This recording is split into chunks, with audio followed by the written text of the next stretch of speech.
আজ আমরা জানব গায়ত্রী মন্ত্র শ্রেষ্ঠ কেন।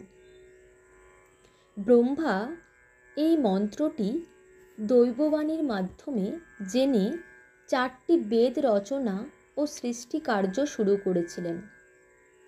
গায়ত্রীকে বেদমাতাও বলা হয়। গায়ত্রী বেদের সার।